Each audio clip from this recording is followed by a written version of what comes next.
Good morning students. First year की आज इस पहली क्लास में आप सभी नए स्टूडेंट्स का बहुत बहुत स्वागत है। फर्स्ट टाइम आप लोगों में से बहुत से स्टूडेंट्स ऐसे होंगे जो हिस्ट्री फर्स्ट टाइम पढ़ रहे हैं। आज हम आपके फर्स्ट टॉपिक को सबसे पहले आपके सामने प्रस्तुत करते हैं। इसमें पहला टॉपिक है प्रागैतिहासिक काल। अब इस काल के अध्ययन से पूर्व एक बार हम बात करते हैं। आप इतिहास पढ़ने जा रहे हैं, हिस्ट्री है क्या, हिस्ट्री किसे कहते हैं? तो इसके लिए मैं आपको बता दूं, knowledge that is gained from the study of past. Knowledge that is gained from the study of past is called history. अर्थात जो जानकारी हम अपने बीते हुए समय या भूतकाल से प्राप्त करते हैं उसे हम इतिहास कहते हैं। यह हमें और भी बहुत सारी चीज़ें बताता है। It guides us what to do and what not to do. अर्थात ये हमें यह पाठ भी सिखाता है कि हमें क्या करना चाहिए और क्या नहीं करना चाहिए। इस दृष्टि से यदि हम देखें तो इतिहास का अध्ययन हमारे लिए बहुत अधिक आवश्यक हो जाता है। इतना ही नहीं, history also inform us about the rich past, how people lived, what they ate, what they wore and what types of houses they built. अर्थात ये हमें ये भी जानकारी देता है कि प्रारंभ में मनुष्य किस प्रकार से रहता था, क्या पहनता था, क्या खाता था और किस प्रकार से अपने मकानों को या अपने निवास स्थानों को बनाता था। We know that present can not be understand without understanding our past. The people who describe the past are known as historian. हम अपने भूत को पढ़े बिना हम अपने वर्तमान को नहीं समझ सकते, और जो लोग इन सारी बातों का वर्णन हमारे सामने प्रस्तुत करते हैं उन्हें हम हिस्टोरियन अर्थात इतिहासकार कहते हैं। ये थी एक संक्षिप्त जानकारी आपके लिए इतिहास क्या है। आप लोगों को उम्मीद है क्लियर हो गया होगा। हम अपने भूतकाल की बातों का, घटनाओं का अध्ययन जिस विषय में करते हैं वो इतिहास कहलाता है। उस समय लोग किस तरह से रहते थे, खाते पीते थे, क्या वो पहनते थे, ये तमाम जानकारियां हमें इतिहास से प्राप्त होती हैं। अब बात करते हैं प्रागैतिहासिक काल की। इस काल को, इतिहास का जो विभाजन है उसको हम इन तीन भागों में विभाजित करते हैं। पहला प्राग इतिहास, देन आद्य इतिहास, देन इतिहास। अर्थात pre historic, proto history and history. अब आप देखिए, हम बात करते हैं पहले प्राग इतिहास की। प्राग इतिहास में हमें लिखित साक्ष्य प्राप्त नहीं हुए हैं। अर्थात क्योंकि इतिहास की जानकारी हमें लिखित साक्ष्यों से प्राप्त होती है और खुदाई में जो हमें सोर्सेज मिलते हैं उन सोर्सेज के बल पर हम अपने भूतकाल के बारे में जानकारी रखते हैं। तो लिखित साक्ष्य न मिलने का अभिप्राय क्या है कि उस समय मानव लेखन कला से पूरी तरह अनभिज्ञ था और संभवतः इसी कारण हमें लिखित साक्ष्य प्राप्त नहीं होते। देन प्रोटो हिस्ट्री या आद्य इतिहास, इसमें हमें साक्ष्य उपलब्ध तो होते हैं किंतु वह अपठ्य या दुर्बोध हैं। अर्थात इस समय मानव ने कुछ लिखना तो प्रारंभ किया था लेकिन उसकी लिपि को पढ़ना अभी तक हिस्टोरियंस के लिए पॉसिबल नहीं हो पाया है। इसके बाद हम बात करते हैं हिस्ट्री की। लिखित साक्ष्य इस इतिहास में हमें उपलब्ध होते हैं, यानी हमने जो 3 टाइप्स ऑफ डिवीजन ये हमारा है हिस्ट्री का, उसमें जो 3rd टाइप है उसमें हमें लिखित साक्ष्य उपलब्ध होते हैं। अब इसमें आप सबसे पहले हम लेते हैं स्टोन एज, जिसे पाषाण काल या पाषाण युग की उपाधि दी गई है। पाषाण आप सभी जानते हैं, पाषाण से अभिप्राय क्या है? पत्थर। अर्थात ये जो युग है उसमें जो उपकरण बनाए जाते थे जिसे मनुष्य काम में लेता था वो उपकरण पाषाण या पत्थर से निर्मित होते थे। इसलिए संभवतः ये काल जो है वह पाषाण काल या स्टोन एज के नाम से जाना जाता है। उपकरणों की भिन्नता के आधार पर, अर्थात जो टूल्स हमें प्राप्त हुए हैं खुदाई में, उन टूल्स के डिफरेंसेस के बेस पर अब हम इस पाषाण काल को भी 3 भागों में विभाजित करते हैं। जो हमारा पूर्व पाषाण काल है उसको हम 3 भागों में विभाजित करते हैं। फर्स्ट है निम्न पूर्व पाषाण काल अर्थात लोअर पैलियोलिथिक एज, देन मध्य पूर्व पाषाण काल middle palaeolithic age, and third is उच्च पूर्व पाषाण काल अर्थात अपर पैलियोलिथिक एज। अब यहाँ आप देखिए, सबसे पहले हम पॉइंट उठाते हैं निम्न पूर्व पाषाण काल। देखिए जैसा नाम से ही स्पष्ट है, ये मानव की इस पाषाण युगीन संस्कृति का सबसे निम्नतम पॉइंट था। इससे स्पष्ट होता है कि यहाँ तक मनुष्य अपना बौद्धिक विकास पूरी तरह से नहीं कर पाया था और संभवतः इसीलिए इस काल को हम लोअर पैलियोलिथिक एज के नाम से जानते हैं। अब इसमें, इस युग में, इस पीरियड में या इस एज में जो कल्चर डेवलप हुई उसे चापिंग पेबुल संस्कृति कहते हैं। इसके अंतर्गत जो उपकरण हमें प्राप्त हुए हैं, जो टूल्स हमें संस्कृति के प्राप्त हुए हैं, वो सर्वप्रथम हमें पंजाब की सोहन नदी घाटी से प्राप्त हुए हैं जो पाकिस्तान में है।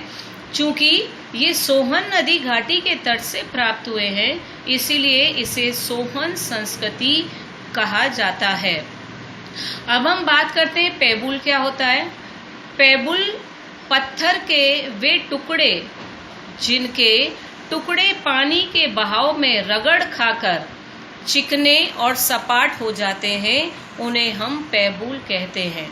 देखिए अधिकांश जो हमारी सिविलाइजेशंस डेवलप हुई हैं वो सब किसी न किसी रिवर के बैंक पर डेवलप हुई हैं और यही कारण है कि ये संस्कृतियां जो हैं वो नदियों के किनारे रहीं। तो प्रारंभ में जब मनुष्य ने इस पाषाण युग में अपने औजार तैयार करे वो पत्थरों के थे, तो जब नदी का तेज बहाव आता था तो उस बहाव में उस पानी से रगड़ खा कर ये बिल्कुल चिकने और सपाट हो जाते हैं।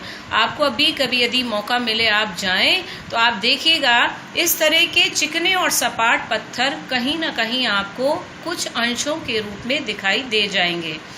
ये चीज जो पेबुल कहलाती है, आकार प्रकार और गोल मटोल ये होते हैं जो पत्थर। अब इसके बाद हम बात करते हैं चापर क्या होता है। पेबुल से बनाए गए बड़े आकार का यह एक उपकरण है। पेबुल वही पत्थर, चिकने और सपाट पत्थर, इनके सहायता से बनाया गया बड़े आकार का उपकरण। इसके ऊपर एक ही ओर फलक निकालकर धार बनाई गई है। निश्चित रूप से यदि ये धारदार उपकरण है, क्योंकि जैसा आप लोगों को विदित भी होगा प्रारंभ में मनुष्य शिकार के द्वारा अपना जीवन यापन करता था और उन बड़े बड़े जानवरों को मारने के लिए, पशुओं को मारने के लिए उसे किसी धारदार हथियार या उपकरण की आवश्यकता होती थी। तो एक फलक, तीर टाइप जिसे आप कह सकते हैं, वो फलक एक तरफ से बिल्कुल धार बना दी जाती थी ताकि उसे मारकर पशु को उसके द्वारा मारा जा सके और अपने भोजन को प्राप्त किया जा सके। दूसरी बात, चूंकि मनुष्य जंगल में रहता था और इन जंगली पशुओं से उसे अपनी सुरक्षा भी करनी होती थी, तो संभवतः इस कारण भी इस तरह के हथियार या उपकरण बनाए गए होंगे। The next is chopping. द्विधारा वाला यह उपकरण है, अर्थात पेबुल के ऊपर दोनों किनारों को छीलकर उनमें धार बनाई जाती थी। अब देखिए चॉपर के बाद हम जब चॉपिंग की बात करते हैं तो हमें ये डेवलपमेंट नजर आता है कि जहां चॉपर में सिर्फ एक फलक को धारदार किया जाता था, वहीं चॉपिंग में दोनों किनारों को छीलकर उसको धारदार बना करके तैयार किया जाता था। इस प्रकार से आप देखिए धीरे धीरे मनुष्य जो है वो अपने विकास की ओर अग्रसर हो रहा था। स्पेशली उसका ब्रेन जो है वो डेवलप होने लगा था। अब हम इसके बाद बात करते हैं, हमारा नेक्स्ट हेडिंग है हैंड एक्स संस्कृति। हैंड एक्स आप सभी जानते हैं, हैंड एक्स से अभिप्राय क्या होता है, जो कुल्हाड़ी होती है, एक्स मीन्स कुल्हाड़ी। तो यहाँ पर शायद उपकरणों में बदलाव आया था और इसी कारण ये संस्कृति जो है वो नए नए उपकरण बनाने के लिए और अधिक विकसित हुई थी। इसके उपकरण सर्वप्रथम हमें प्राप्त हुए हैं मद्रास के समीप बदमदुरै, ये जगह का नाम है बदमदुरै, तथा अंतिरपक्कम, ये दोनों स्थान जो हैं बदमदुरै और अतिरपक्कम ये मद्रास में है और यहाँ से हमें हैंड एक्स संस्कृति के उपकरण प्राप्त हुए हैं। ये जो उपकरण है साधारण पत्थरों से कोर तथा फ्लैग प्रणाली के द्वारा निर्मित है। इनमें जो प्रमुख उपकरण हमें प्राप्त हुए हैं वो उपकरण है क्लीवर व स्क्रैपर। इसको कृपया ध्यान दीजिएगा। हैंड एक्स संस्कृति में हमें मद्रास के इन दोनों स्थलों से जो उपकरण प्रमुख रूप से प्राप्त हुए हैं वो है क्लीवर व स्क्रैपर। अब हम बात करते हैं सोहन संस्कृति की। इसमें सबसे पहले आपको ध्यान देने योग्य बात यह है, जो सोहन नदी है, ये सोहन संस्कृति सोहन नदी के तट पर विकसित हुई थी और ये सोहन नदी सिंधु नदी की सहायक नदी है। अभी हम नेक्स्ट हमारा जो हेडिंग होगा बाद में उसको हमारा वो इंडस वैली सिविलाइजेशन है, तब आप इस सिंधु नदी के बारे में भी पढ़ेंगे। तो सोहन नदी जो है वो सिंधु नदी की सहायक नदी मानी जाती है या है। महत्वपूर्ण अनुसंधान इस सोहन कल्चर के लिए कब किया गया था? 1935 में डी टेरा के नेतृत्व में एल कैम्ब्रिज अभियान दल द्वारा इस सोहन संस्कृति का जो सबसे पहला अनुसंधान कार्य किया गया था वो 1935 में था, डी टेरा के नेतृत्व में, और एल कैम्ब्रिज अभियान दल आया था, उसके द्वारा यहाँ सर्वप्रथम अनुसंधान कार्य किया गया था। अब यहाँ से कौन से उपकरण हमें प्राप्त होते हैं? देखिए 5 वेदिकाओं से भिन्न भिन्न पाषाणोपकरण प्राप्त हुए हैं। यहाँ पर आप देखिए जो खुदाई कार्य किया गया था, असल में ये जो एज है इसे हम आइस एज के नाम से भी जानते हैं। तो यहाँ पर ये 5 वेदिकाओं से भिन्न भिन्न हमें पाषाण के उपकरण प्राप्त हुए हैं। अब इन उपकरणों में कौन कौन से मेन हैं? बड़े बड़े पेबुल और फलक पाषाण। पेबुल आपको अभी बता दिए थे। फलक क्या होता है? जिस एक धारदार ऊपर नोक बना दी जाती है वो फलक कहलाते हैं। आपने देखे भी होंगे कलश वगैरह आदि में भी ये फलक हमें नजर आते हैं। तो ये उपकरण हमें प्राप्त हुए हैं। अब इन उपकरणों का निर्माण इस एज के लोग, इस युग के लोग किस चीज से करते थे? उसमें महत्वपूर्ण पत्थर जो यूज किया जाता था वो था क्वार्टजाइट। क्वार्टजाइट नामक पत्थर से ये उपकरण प्राप्त बनाए जाते थे जो हमें सोहन संस्कृति के अनुसंधान से प्राप्त हुए हैं। फलक अत्यंत घिसे हुए हैं। फलक अत्यंत घिसे हुए से अभिप्राय क्या है? यहाँ पर घिसे हुए से अभिप्राय कि इनमें धार कम पाई गई है। तो या तो कई युगों तक धरती में या जमीन में जमे रहने के कारण इनकी धार समाप्त हो गई है, या मनुष्य उसको प्रॉपर तरीके से पॉइंटेड करने के लिए सक्षम नहीं था। संभवतः ये 2 रीजंस हो सकते हैं कि यहाँ पर फलकों की जो हमें कॉर्नर्स मिले हैं वो काफी घिसे हुए प्राप्त हुए हैं। इनका आकार है कोन के समान, अर्थात इनकी शेप हमें कोन के जैसी दिखाई देती है। ये सोहन घाटी से मिले उपकरणों से भिन्न है, इसलिए विद्वानों द्वारा इसे प्राक सोहन या प्री सोहन नाम दिया गया है। यानी ये जो हथियार हमें घिसी हुई अवस्था में प्राप्त हुए हैं, संभवतः सोहन कल्चर से पहले यहाँ पर कोई दूसरी संस्कृति विद्यमान थी और उस संस्कृति को प्राक सोहन संस्कृति का नाम विद्वानों के द्वारा दिया गया है। अब कौन कौन से ऐसे स्थल हैं जहाँ से हमें उपकरण प्राप्त हुए हैं? उन उपकरणों के प्राप्ति स्थल हैं सोहन घाटी में मलकपुर, चौंतरा, कलार, चौमुख आदि प्रमुख स्थल हैं जहाँ से हमें इस कल्चर के टूल्स प्राप्त हुए हैं। अब इसमें विशेष जो ध्यान देने योग्य बात है, मैंने आपको ये नोट कराती हूँ। सर्वेक्षण दल द्वारा कश्मीर घाटी से लेकर सॉल्ट रेंज तक का विस्तृत क्षेत्र जो था उसमें सर्वेक्षण कार्य किया गया था। एक बहुत बड़ा एरिया था कश्मीर घाटी से लेकर सॉल्ट रेंज तक। इस विस्तृत क्षेत्र को अनुसंधान के रूप में प्रयोग में लाया गया था। उन्होंने हिम और अंतर हिम अर्थात ग्लेशियल एंड इंटरग्लेशियल कालों के क्रम के आधार पर पाषाणकालीन सभ्यता का विश्लेषण किया है। अब हम बात करते हैं उपकरणों के आधार पर विभाजन, अर्थात जो हमें टूल्स प्राप्त हुए हैं उन टूल्स की शेप के आधार पर, उन टूल्स की क्वालिटी के आधार पर जो विभाजन किया गया है विद्वानों के द्वारा वो है आरंभिक सोहन, चौंतरा तथा विकसित सोहन नाम दिया गया है इस पूरी कल्चर को। भारत के अन्य भागों से भी हमें इस कल्चर के टूल्स प्राप्त हुए हैं। इससे ये स्पष्ट हो जाता है कि ये जो संस्कृति है वो भारत के अन्य भागों में भी फैली थी, अर्थात इसका विस्तार भारत के अन्य भागों में भी हुआ था। जैसे कौन कौन से महत्वपूर्ण स्थान है जहाँ इस सभ्यता का हमें विस्तार देखने को मिलता है?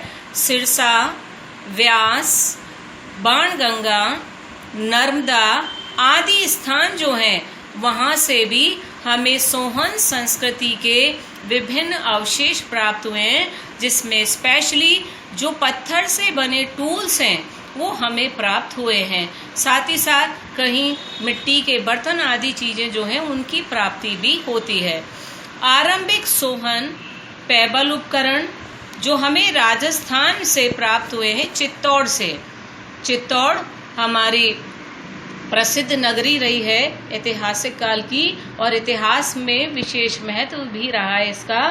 तो हमें पेबल उपकरण जो प्राप्त हुए हैं वो राजस्थान में चित्तौड़ से प्राप्त हुए हैं। फिर सिंगरौली तथा बेलन नदी घाटी, ये दोनों क्षेत्र जो हैं वो उत्तर प्रदेश में हैं। मयूरभंज ये उड़ीसा में है। सांबरमती माही नदी घाटी ये गुजरात में अवस्थित है। गिदलूर तथा नेल्लोर ये आंध्र प्रदेश में स्थान है या स्थल हैं जहाँ से हमें इस संस्कृति के विभिन्न उपकरण प्राप्त हुए हैं। अब आप देखिएगा मोस्टली जो ये प्लेसेस हैं उन्हें हम देखते हैं वो अधिकांशतः किस नदी घाटियों के किनारे पर अवस्थित हैं, जैसे सांबर माही नदी घाटी, ये बेलन नदी घाटी। ये सारी चीजें हमें किस बात की ओर इंगित करती हैं कि प्रारंभिक सभ्यताएं जो हैं वो किसी न किसी नदी के तट पर विकसित हुई थी। उसका कारण शायद ये रहा होगा कि जो एक मानव जीवन के लिए आवश्यक संसाधन होते हैं, जैसे उपजाऊ जमीन, जैसे पीने के लिए जल की आवश्यकता, ये सारी चीजें जो है हमें नदी के किनारों पर मिलती थी। संभवतः इसीलिए प्रारंभिक सभी सभ्यताएं किसी न किसी नदी के तट पर विकसित हुई थी। आज के इस टॉपिक को हम यहीं समाप्त करते हैं और इसी तरह से आप लोग इन्हें अपना आधार बना करके अपने टॉपिक्स को तैयार कर सकते हैं। Thank you very much. Have a nice day to all of you.